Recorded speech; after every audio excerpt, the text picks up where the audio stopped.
క్రైస్తలాడు దేవునికి స్తోత్రం కలుగునుగాక. దేవుని బిడ్డలారా, ఉపవాస ప్రార్థన కూడికను ప్రారంభ ప్రార్థనతో మనం ప్రారంభించుకుందాం. ప్రతి ఒక్కరూ కండ్లు మూసుకొని తలలు వంచి ప్రార్థనలో నాతో ఏకీభించాలని ప్రభు పేట తెలియజేస్తూ ఉన్నానండి. మహాపరిశుద్ధుడా, ప్రేమ కలిగిన తండ్రి, కృప కలిగిన యేసయ్య, మీ ఘనమైన నామమునకు వేలాది వందనములు, వేలాది కృతజ్ఞతా స్తోత్రములు చెల్లిస్తున్నాను నాయన.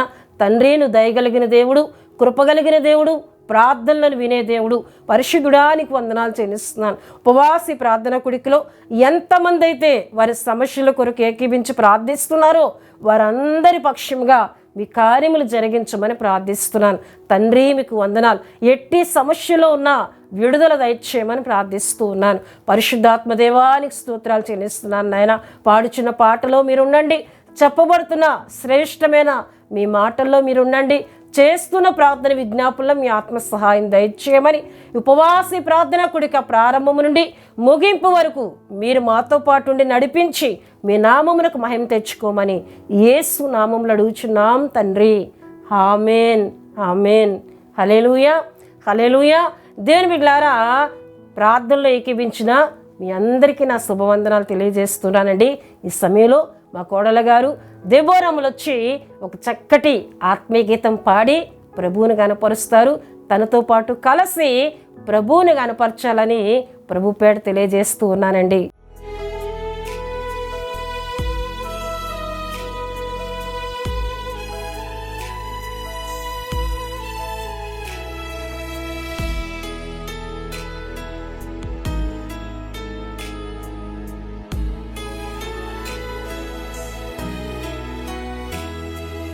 కుమ్మరి ఓ కుమ్మరి, జగత్తుత్పత్తిదారి,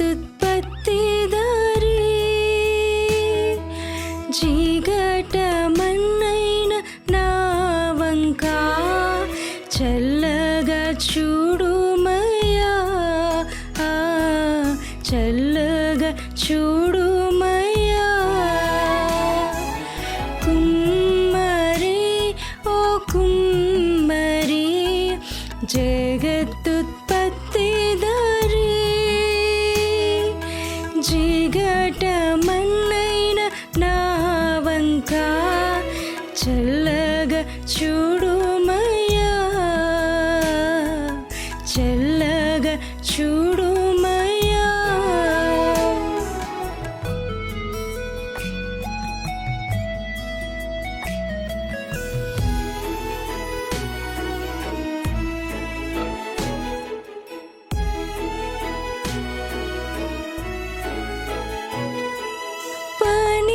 పనికిరాని పాత్రనని పారవేయకుమా,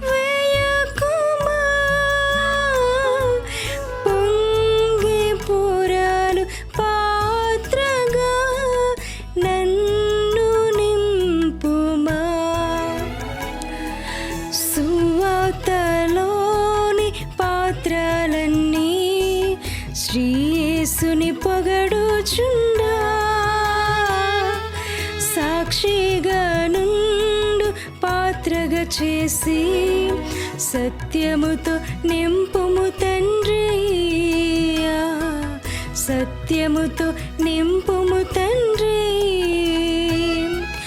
కుమ్మరి ఓ కుమ్మరి, జగత్తుత్పత్తిదారి, జిగటమన్నైన నా వంక చల్లగా చూడుమయ్యా, చల్లగా చూడుమయ్యా.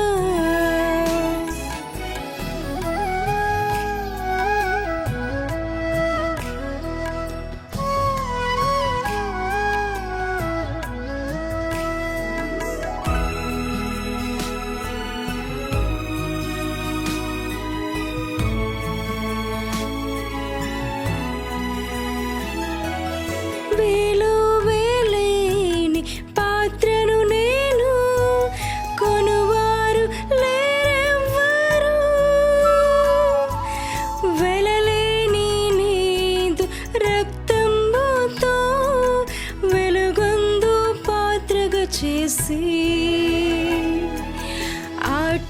మోసంబుల నుండి తప్పించి నన్ను ఎల్లప్పుడు కావుమయ్యా. పగిలియున్న పాత్రను నేను సరిచేసి వాడుమయ్యా, సరిచేసి వాడుమయ్యా. కుమ్మరి ఓ కుమ్మరి జగత్తుత్పత్తిదారి, జిగటమన్నైన నా వంక చల్లగా చూడుమయ్యా, చల్లగా చూడుమయ్యా.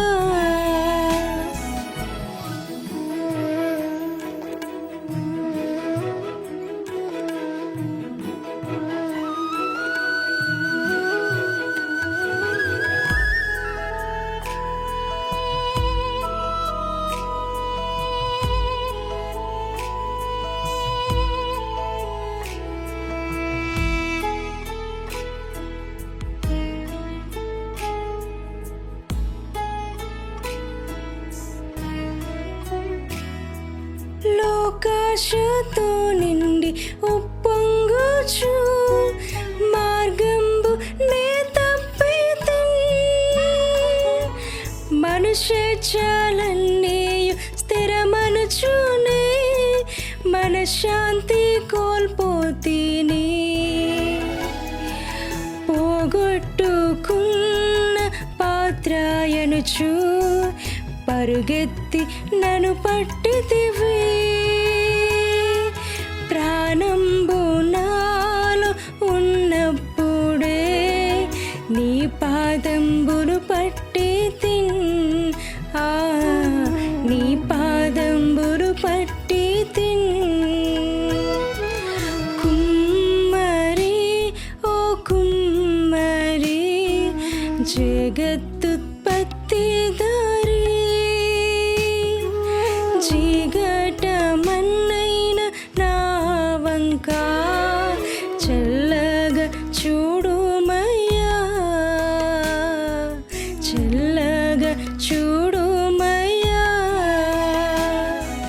కుమ్మరి ఓ కుమ్మరి జగత్తుత్పత్తిదారి,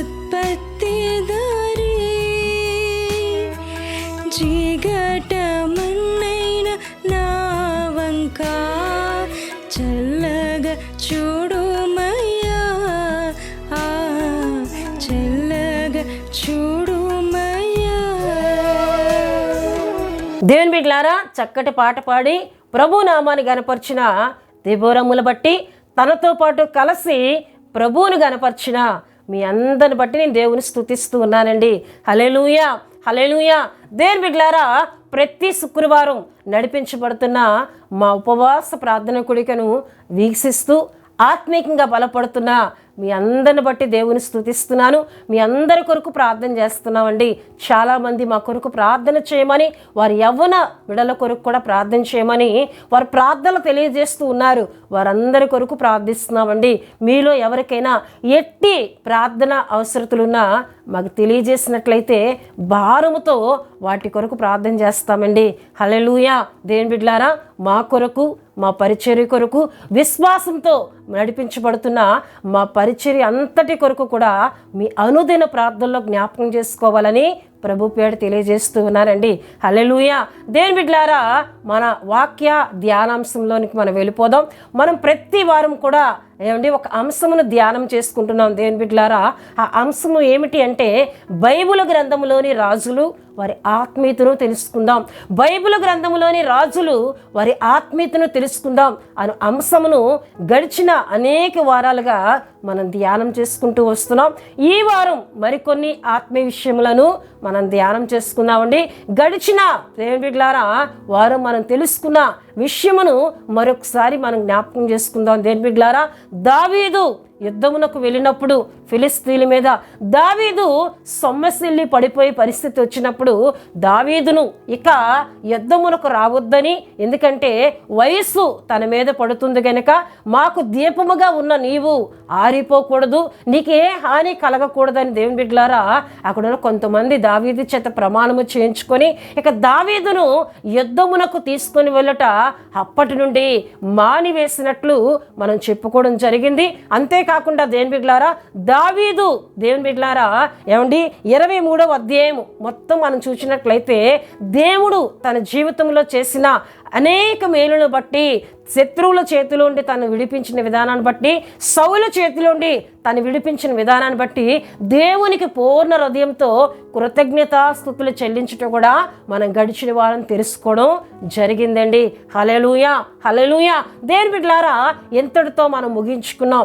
దేవుడు తన పట్ల చేసిన అనేకమైన మేలుల నిమిత్తమై దావీదు దేవుణ్ణి ఏం చేస్తాడండి, స్తుతించినట్లు మనం చెప్పుకున్నాం. గనుక మన జీవితాల్లో దేవుడు మనకు అనేకమైన విషయాల నుండి విడిపించినప్పుడు మనం ఎటువంటి ఆత్మీయతను కలిగి ఉండాలో కూడా మనం తెలుసుకోవడం జరిగింది. ఈ వారం దేవుని బిడ్డలారా సమూయేలు రాసిన 2వ గ్రంథము దేవుని బిడ్డలారా 24వ అధ్యాయము, ఈ గ్రంథమునకి ఇది చివరి అధ్యాయంగా మనం చూస్తున్నాం. 24వ అధ్యాయం మనం ధ్యానము చేసుకుందామండి. హల్లెలూయా, హల్లెలూయా. నేను మొదటి వచనమును చదువుతున్నాను. ఇంకొక మారి యెహోవా కోపము ఇశ్రాయేలు మీద రగులు కొనగా ఆయన దావీదును వారి మీదకి ప్రేరేపణ చేసి నీవు పోయి ఇశ్రాయేలు వారిని యోధా వారిని లెక్కించమని అతనికి ఆజ్ఞ ఇచ్చాను. హల్లెలూయా, హల్లెలూయా. ఇక్కడ దేవుని బిడ్డలారా దావీదు ఇక యుద్ధమునకు వెళ్ళటలేదు. దావీదు తన రాజ్యంలోనే తన రాజనగర్లోనే ఉండిపోయినట్లు మనం దేవుని వాక్యంలో ముందుగా చెప్పుకోవడం జరిగింది. అయితే దావీదు తన ఎంట ఉండినప్పుడు తనకు అనేకమైన ఆలోచనలు ప్రేరేపణలు కలుగుతూ ఉన్నాయి. ఏమిటి అంటే దేవుని బిడ్డలారా ఏమండి జనసంఖ్యను లెక్కించాలి అని. ఇది దేవుని ప్రేరేపణ వల్ల కలుగలేదు కానీ సాతాను ప్రేరేపణ వల్ల కలిగిందని దినవృత్తాంతములు 1వ గ్రంథము 21వ అధ్యాయము 1 నుండి మనం చదివినట్లయితే అక్కడ మనకు కనబడుతుందండి. ఇక్కడ మనం చూస్తే ఇంకొక మారు యెహోవా కోపము ఇశ్రాయేలు మీద రగులు కొనగా, అంటే దేవుడు దావీదును సాతాను చేత ప్రేరేపించుటకు ఎందుకు విడిచిపెట్టాడు అంటే ఇశ్రాయేలు దేవుని బిడ్డలారా పాపము చేస్తూ ఇశ్రాయేలు దేవునికి వ్యతిరేకంగా ఉండినప్పుడు వారిని శిక్షించుట కొరకు ఇక్కడ దేవుడు దావీదును వాడుకుంటూ ఉన్నాడు. దేవుడు చేయవలసిన పని కొరకు దేవుడు ఎవరినైనా వాడుకొనగలడు. ఇక్కడ దావీదు సాతాను ప్రేరేపణకు లోబడి జనసంఖ్యను లెక్కించినప్పుడు దేవుని కోపము వారి మీదకి రావాలి. ఇక్కడ అనేక మంది ఏమవ్వాలండి, ఆ కోపమునకు ఏమండి కోపము వారి మీదకి రావాలి, దేవుని ఉగ్రతను వారు అనుభవించాలి. గనుక ఇక్కడ దేవుడు దావీదుని విడిచిపెట్టారు. దావీదు సాతాను ప్రేరేపించినప్పుడు ప్రార్థన చేయకుండా అతని హృదయం ఏమైందండి, కఠినపరచబడింది. దావీదు మనం ముందుగా చెప్పుకున్నాం దేవుని బిడ్డలారా, తనకి ఏ ఆలోచన వచ్చినా తనకి ఏ ప్రేరేపణ కలిగినా మొదట దేవుణ్ణి అడిగేవాడు. అయ్యా నేను వెళ్ళాలా వద్దా, నేను చేయాలా వద్దా అని ప్రతిదీ కూడా దేవుని యొద్ద విచారణ చేసే ఆత్మీయత కలిగిన వాడు దావీదు. కానీ ఈ విషయంలో దావీదు దేవుణ్ణి అడగలేదు. తనకు ప్రేరేపణ కలిగింది దేవుని బిడ్డలారా జనసంఖ్యను లెక్కించాలని. ఆ ప్రేరేపణకు దావీదు లోబడి దేవుని దగ్గర విచారణ చేయక, దేవుణ్ణి అడగక, తన సొంత నిర్ణయంతో ముందుకు వెళ్ళి యావాబుని పిలిచి నువ్వు వెళ్ళి ఇదిగో నువ్వు ఏం చేయాలని ఇక్కడ చెప్తూ ఉన్నాడంటే 2వ వచనాన్ని నేను చదువుతున్నానండి.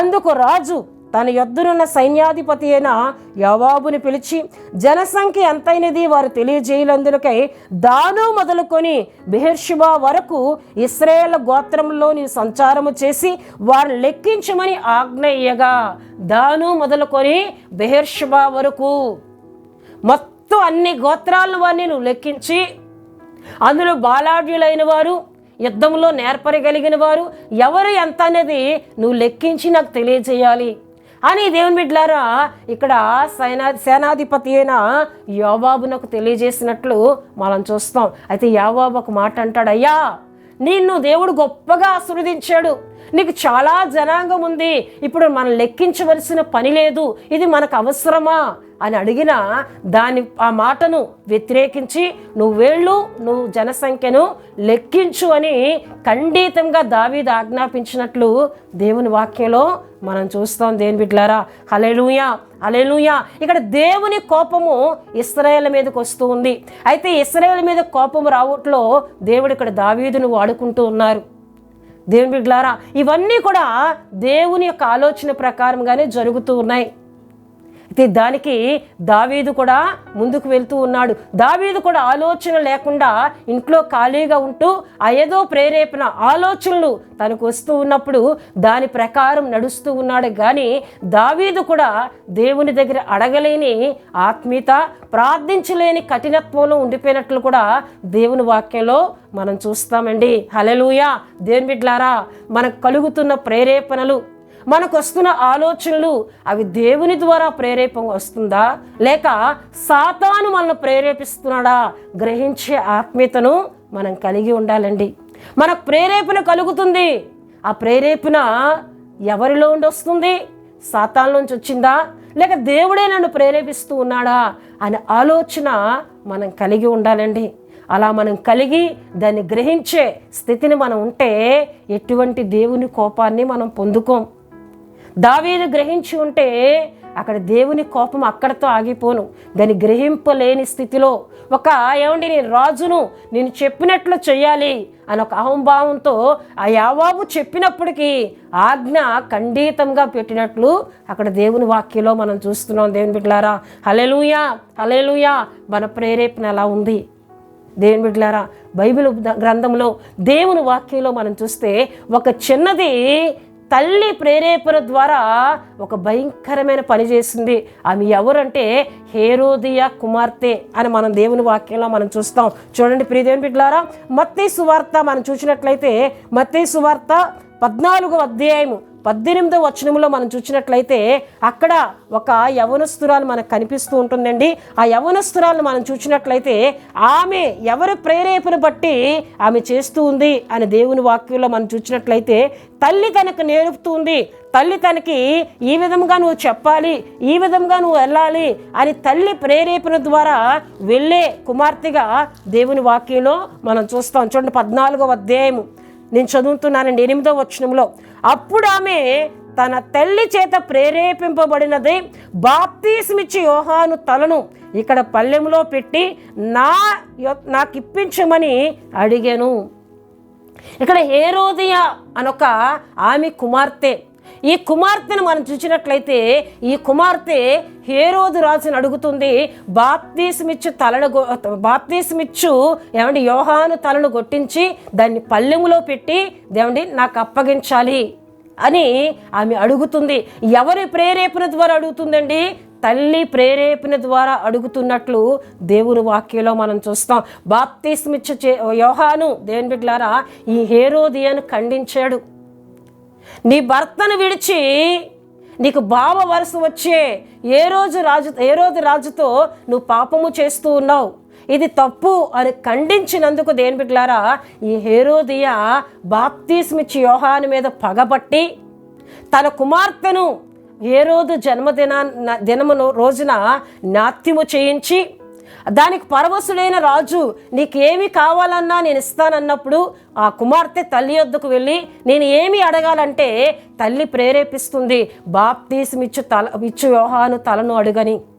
ఆ విధంగా అడిగినప్పుడు హేరోదు రాజు బాప్తీసమిచ్చి యోహాను గారి తలను కొట్టించి దాన్ని ఆమెకి ఇచ్చినట్లు దేవుని వాక్యంలో మనం చూస్తాం. అంటే తల్లి ప్రేరేపణ ఎలా ఉందో చూసారండి.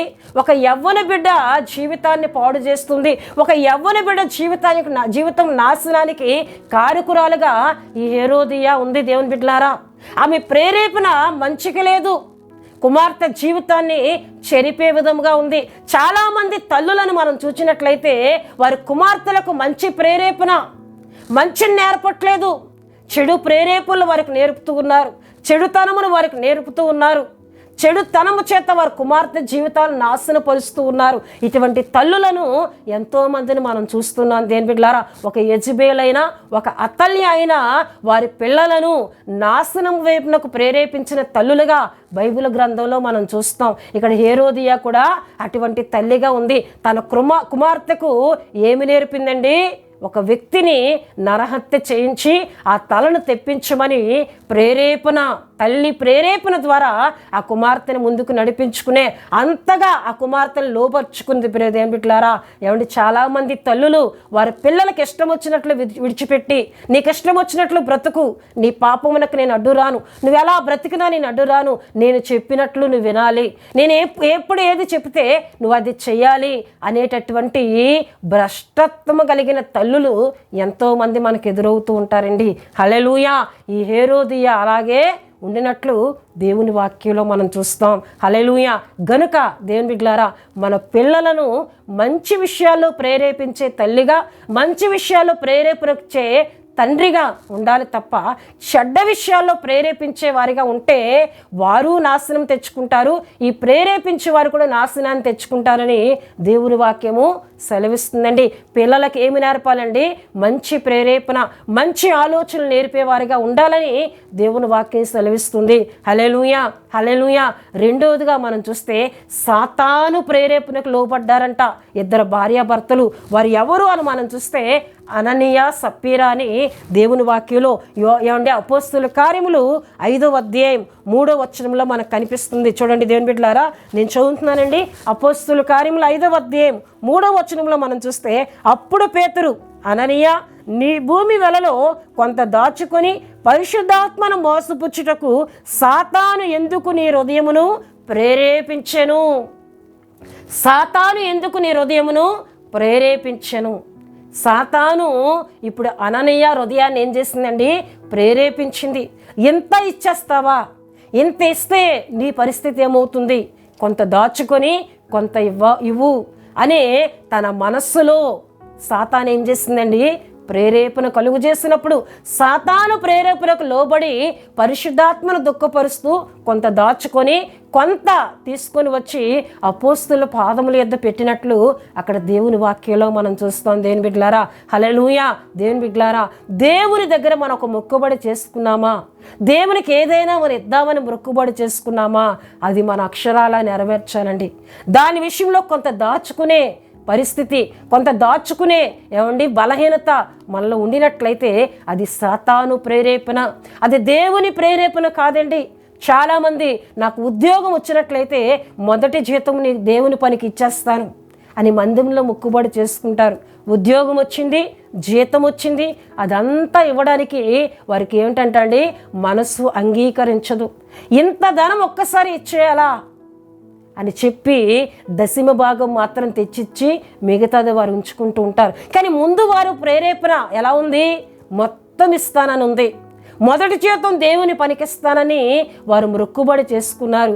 కానీ దేవుడు వారిని ఆశీర్వదించిన తర్వాత కొంత ఇచ్చి కొంత దాచుకునే ప్రేరేపణకు లోబడిపోతూ ఉన్నారు. దేవుని బిడ్డలారా, ఇటువంటి ప్రేరేపణ దేవుని వల్ల వచ్చినది కాదండి, అది సాతాను యొక్క ప్రేరేపణని దేవుని వాక్యం మనకి సెలవిస్తుంది. దేవుని బిడ్డలారా, హల్లెలూయా.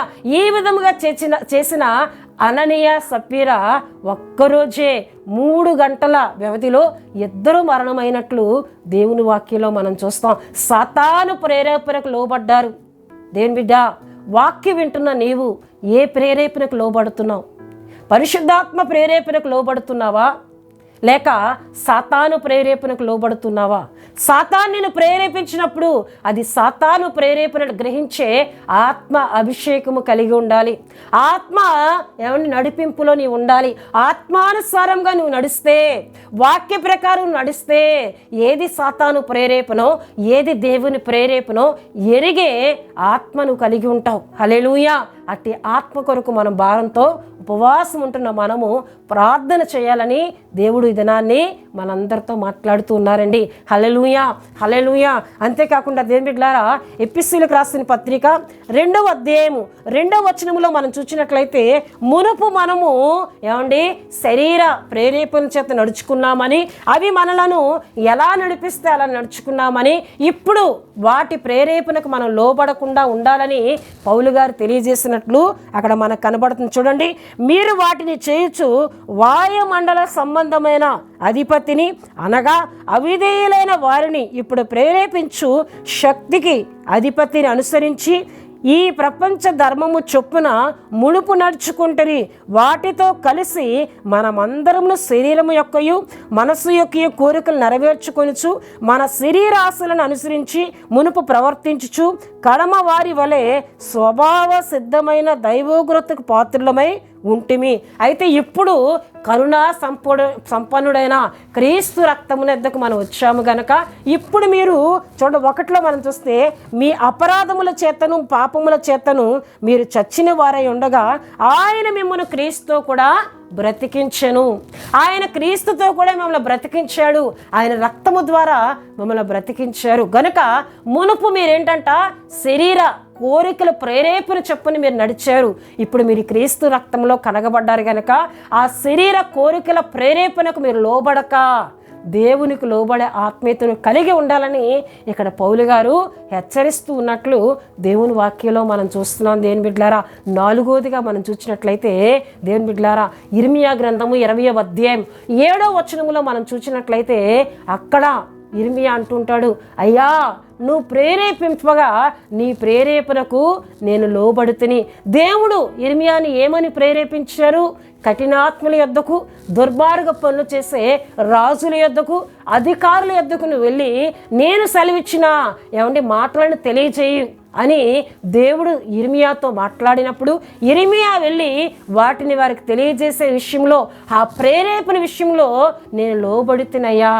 నువ్వు నన్ను బలవంతము చేసినప్పుడు నువ్వు వెళ్ళు, రాజుల యొద్దకు వెళ్ళు, అధికారుల యొద్దకు వెళ్ళు, అధిపతుల యొద్దకు వెళ్ళు, నేను చెప్పిన మాటలన్నీ వారికి తెలియజేయ అన్నప్పుడు ఆ ప్రేరేపణకు నేనేమయ్యాను?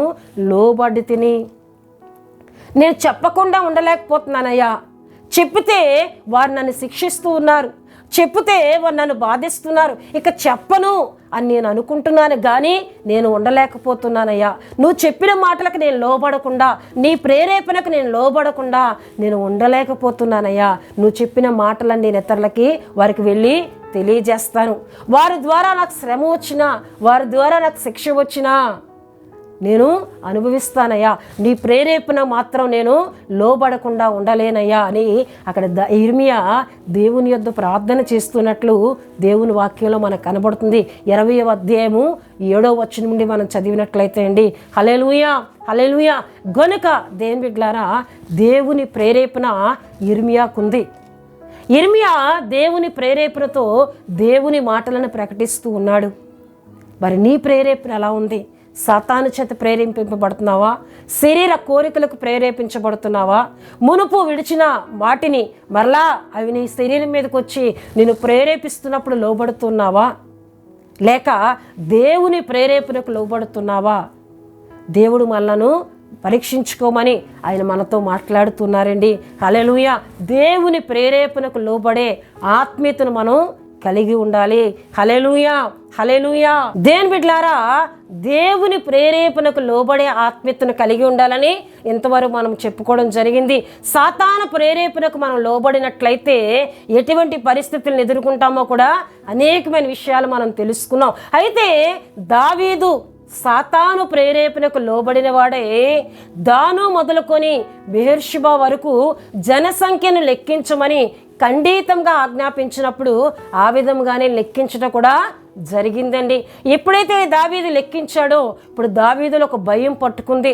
దేవునికి వ్యతిరేకంగా నేను చేస్తూ ఉన్నట్లున్నాను, దేవుడు చెప్పని పని నేను చేస్తున్నాను అనే భయము దావీదులోకి వచ్చిందండి. చూడండి ప్రియ దేవుని బిడ్డలారా, సమూయేలు రాసిన 2వ గ్రంథం 24వ అధ్యాయం 10లో మనం చూస్తే జనసంఖ్య చూచినందులకై దావీదు మనసు కొట్టుకొనగా అతడు నేను చేసిన పని వలన గొప్ప పాపము కట్టుకొంటిని, నేను ఎంతో అవివేకినై దాన్ని చేసి తిని, యెహోవా కరుణించి నీ దాసుడినైన నా దోషమును పరిహరింపమని యెహోవాతో మనవి చేయగా.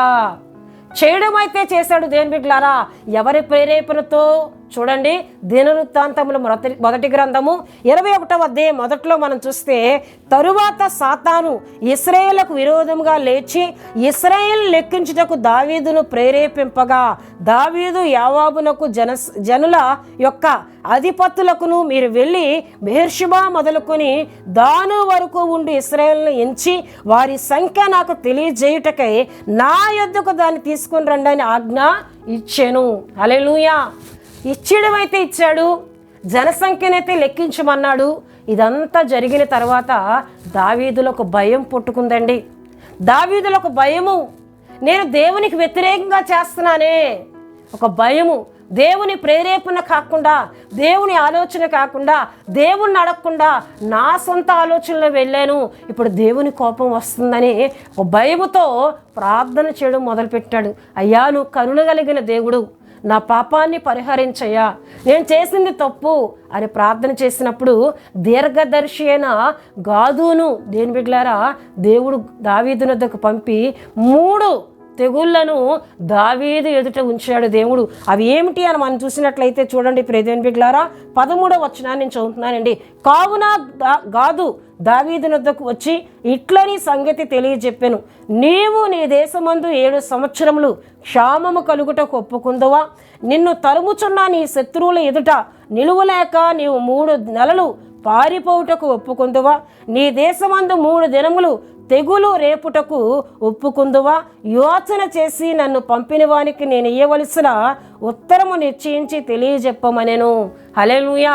3 తెగుళ్లను ఏమిటంటే 7 సంవత్సరములు కరువు, అంతేకాకుండా 3 నెలలు శత్రువులు ఎదుట నిలవకుండా పారిపోయే పరిస్థితి, లేదా 3 దినములు దేవుని యొద్ద నుండి తెగుళ్ళు వచ్చినప్పుడు అనేకులు హతమార్చబడతారు.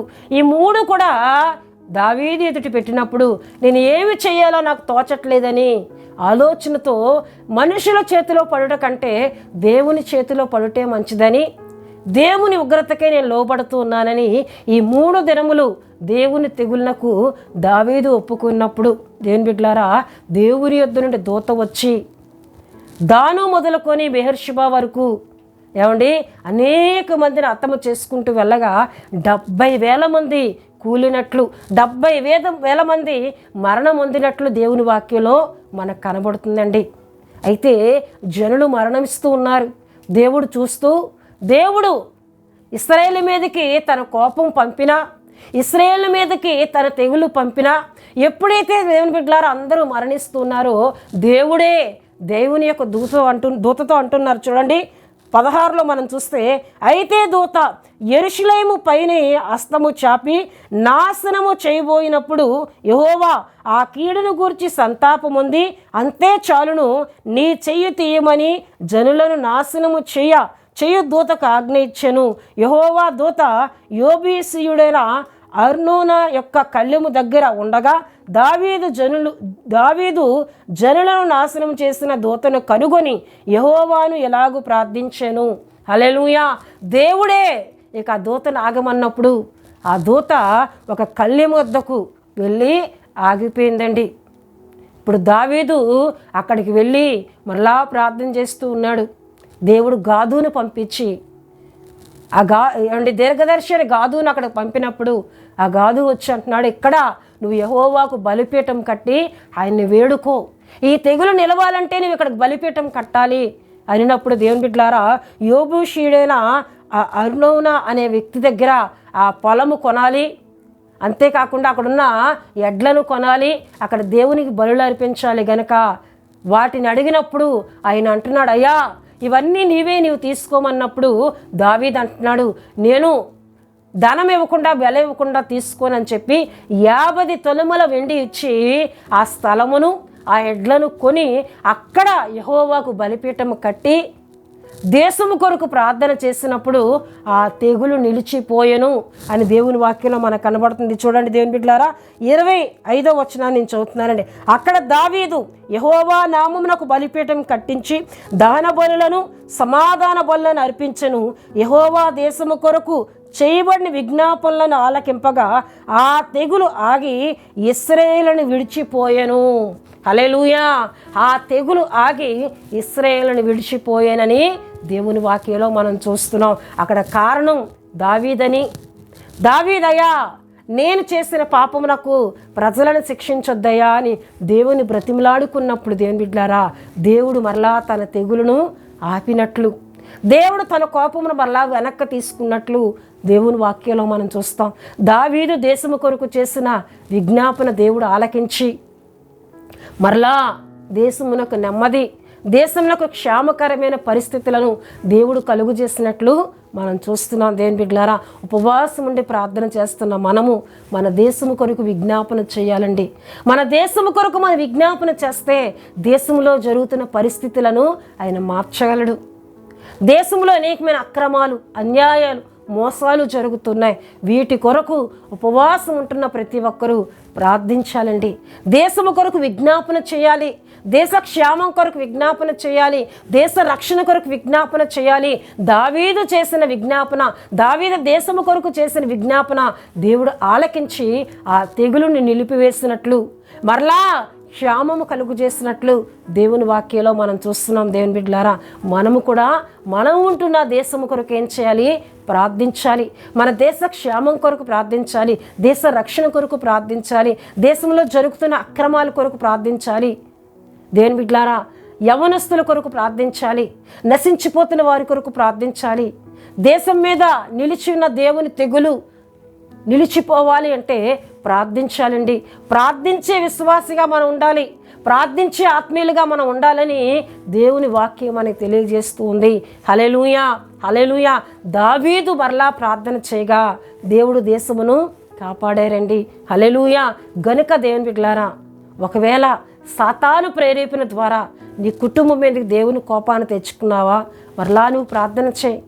అయ్యా, నీ ప్రేరేపణ కాకుండా సాతాను ప్రేరేపణకు లోబడి నా కుటుంబాన్ని నాశనం చేసుకున్నాను, నా కుటుంబాన్ని పాడు చేసుకున్నాను, మరలా నా కుటుంబాన్ని బాగు చేయని ఉపవాసం ఉండి నువ్వు ప్రార్థన చేస్తే దేవుడు బాగు చేస్తానంటున్నారు, దేవుడు నెమ్మదినిస్తానంటున్నారు. నీ ప్రార్థన దేవుడు వింటానని ఉపవాస ప్రార్థన కొడుకులు ఆయన మాట్లాడుతున్నారు. గనక ఈ వాక్యమును బట్టి దావీదు ద్వారా మనం తెలుసుకున్న ఆత్మీయత ఏమిటంటే పశ్చాత్తాపం, చేసిన తప్పును ఒప్పుకొని దేవుని దగ్గర ప్రాధాయపడి మరలా క్షేమకరమైన పరిస్థితులు తెచ్చుకోవడం మన జీవితాల్లో కూడా దావీదు ద్వారా మనం తెలుసుకున్నాం. ఈరోజు ఒకవేళ సాతాను ప్రేరేపణ ద్వారా ముందుకు వెళ్ళి ఏదైనా కీడు అపాయం తెచ్చుకున్నామా, మరలా ప్రార్థించి క్షేమకరమైన పరిస్థితుల కొరకు ఆయన దగ్గర విజ్ఞాపన చేసి దేవుని దగ్గర నెమ్మది, సమాధానం పొందుకుందాం. దేవుడు ఈ పరిశుద్ధ వాక్యమును దీవించునుగాక. ఆమేన్. దేవుని బిడ్డలారా, వచ్చే వారం మరికొన్ని ఆత్మీయ విషయాలను మనం తెలుసుకున్నాం. ఈ వారంతో సమూయేలు గ్రంథమును మనం ముగించుకున్నాం. వచ్చే వారం రాజుల గ్రంథంలోంచి అనేకమైన ఆత్మీయ విషయాలను మనం ధ్యానం చేసుకుందాం. మీ అందరి కొరకు నేను ప్రార్థిస్తూ ఉన్నాను. నేను ప్రార్థించినప్పుడు నాతో పాటు కలిసి ప్రార్థించాలని ప్రభుపేట తెలియజేస్తూ ఉన్నానండి. మహాపరిశుద్ధుడా, ప్రేమ కలిగిన తండ్రి, కృప కలిగిన యేసయ్య, మీ ఘనమైన నామమునకు వేలాది వందనములు, వేలాది కృతజ్ఞతా స్తోత్రములు చెల్లిస్తున్నాను నాయన. పరిశుద్ధాత్మదేవ, ఉపవాస ప్రార్థన కొడుకులో ఎన్నో విలువైన విషయాల ద్వారా మా అందరితో మీరు మాట్లాడినందుకు మీ కృతజ్ఞతాస్తుతులు చెల్లిస్తున్నాను నాయన. మీ ప్రేరేపణేదో, సాతాను ప్రేరేపణేదో, అయ్యా మా కుటుంబంలో మమ్మల్ని పాడు చేసేవారి ప్రేరేపణలు ఏమిటో మేము ఎరిగి నీ ప్రేరేపణకు లోబడే ఆత్మీయతలో ముందుకు వెళ్ళడానికి సహాయం చేయండి. అట్టి ఆత్మీయత మాలో ప్రతి ఒక్కరికి దయచేయమని సన్నిధిలో ప్రార్థిస్తున్నాను. ఈ మాటలు విన్న బిడ్డలందరినీ మీరు ఆశీర్వదించండి ప్రభువా. నీ బిడ్డలందరిపై నీ దీవెన, నీ ఆశీర్వాదాలు ఉంచండి. వారి అక్కర్లన్నిటిని కూడా మీరు తీర్చమని ప్రార్థిస్తున్నాను. అయ్యా, ఈ ప్రార్థనలో ఏకీభిస్తున్న వారిలో ఎవరైనా బలహీనులుగా ఉండినట్లయితే మీ గాయపడిన హస్తం ద్వారా వారి సర్వ శరీరములు తాకి స్వస్థత, ఆరోగ్యము యేసుక్రీస్తు నామములో కలుగు చేయమని ప్రార్థిస్తున్నాను. తండ్రి, మీకు వందనాలు. మానసిక వ్యాధులైనా, దేవా శారీరకమైన వ్యాధులైనా, ఎట్టి పరిస్థితులు శరీరాన్ని కృంగదీసినా వాటన్నిటి నుండి యేసుక్రీస్తు నామములో విడుదల, స్వస్థత దయచేయమని ప్రార్థిస్తున్నాను తండ్రి. అలాగే సమాధానం లేని కుటుంబాలకు సమాధానం, నెమ్మది లేని కుటుంబాలకు నెమ్మది, రక్షణ లేని కుటుంబాలకు రక్షణ దయచేయమని ప్రార్థిస్తున్నాను. ఎన్నో కుటుంబాలు, భర్తలు, బిడ్డలు మాట వినక వ్యసనపరులై, అయ్యా ఎంతోమంది తల్లులు కన్నీరు కారుస్తూ కుటుంబాల్లో నిత్యము గొడవలతో ప్రభా ఎన్నో కుటుంబాలు నశించిపోతున్నాయి. అట్టి కుటుంబాలను ప్రభా మీరు రక్షించమని ప్రార్థిస్తున్నాను. అట్టి కుటుంబాల్లో మీ రక్షణ కార్యాలు జరిగించండి. నెమ్మది, సమాధానం, రక్షణ ఆ కుటుంబాలకు ఇమ్మని ప్రార్థిస్తున్నాను నాయన. అలాగే తండ్రి, Holi God prayer fellowship Vizag గారు మా ఛానల్ సబ్స్క్రైబ్ చేసుకున్న కుటుంబాలన్నిటినీ మీరు దీవించండి, వారి అక్కర్లన్నిటినీ తీర్చమని ప్రార్థిస్తూ ఉన్నాను. అలాగే స్థానిక మా సంఘ బిడ్డలందరిపై నీ కృపనుంచండి నాయన. ప్రతి కుటుంబాన్ని మీరు దీవించమని ప్రార్థిస్తున్నాను. మా దేశంపై నీ కృపనుంచండి. దేశ నాయకులను, అధికారులను, ప్రధానులను మీరు దీవించండి ప్రభా. మా దేశంలో నెమ్మది, సమాధానం దయచేయమని ప్రార్థిస్తూ ఉన్నాను. పరిశుద్ధాత్మ దేవుడానికి వందనాలు, మహోన్నతుడానికి వందనాలు చెల్లిస్తున్నాను నాయన. తండ్రి, ఉపవాసి ప్రార్థన కొడుకులు ఏకీభించిన వారందరినీ మీరు దీవించండి తండ్రి. నీకు స్తుతులు చెల్లిస్తున్నాను. సంతానము లేని వారికి సంతానం దయచేయండి. వివాహాలు కాని బిడ్డలకు చక్కటి వివాహాలు జరిగినట్లు సహాయం చేయండి. ఉద్యోగము లేని వారికి చక్కటి ఉద్యోగములు దయచేయండి. రక్షణ లేని వారికి రక్షణ దయచేయండి ప్రభా. తండ్రి, నీకు స్తుతులు చెల్లిస్తున్నాను. మా ఆత్మీయులను, మా కొరకు ప్రార్థించే వారిని మీరు దీవించమని ప్రార్థిస్తున్నాను. పరిశుద్ధాత్మ దేవుడా మీకు వందనాలు, మహోన్నతుడా నీకు వందనాలు చెల్లిస్తున్నాను నాయన. తండ్రి, మరొకసారి మమ్మల్ని అందరినీ నీ చేతులకు అప్పగించుకుంటూ మా పరిచయను దీవించండి. మా పరిచయలో ఎన్నో అవసరతలు ఉన్నాయి, అక్కర్లు ఉన్నాయి. వాటన్నిటినీ మాకు దయచేసి మరి ఎక్కువగా పరిచయలో వాడుకోమని యేసు నామములో అడుగుచున్నాం తండ్రి. ఆమేన్. పరలోకమందున్న మా తండ్రి, మీ నామం పరిశుద్ధపరచబడునుగాక, మీ రాజ్యం వచ్చునుగాక, మీ చిత్తం పరలోకమందు నెరవేరునట్లు అలాగన భూమి అందు నెరవేరునుగాక. మాకు కావలసినందున ఆహారం మాకు దయచేయము. మా రుణస్తులను మేము క్షమించిన ప్రకారం రుణములను క్షమించము. మమ్మల్ని శోధనలను తేక దుష్టుడు తప్పించుము. ఎందుకంటే రాజ్యము, బలము, మహిమ నిరంతరము మీరై ఉన్నారు తండ్రి. ఆమేన్. యేసు రక్తమే జయం, ప్రభు యేసు రక్తమే జయం, ప్రభు యేసు రక్తం సంపూర్ణమైనది. అపవాది క్రియలకనంత నాశనం కలుగునుగాక. ఆమేన్, ఆమేన్, ఆమేన్. దేవుడు మిమ్ములను, మీ కుటుంబములను బహుగా దీవించునుగాక. ఆమేన్.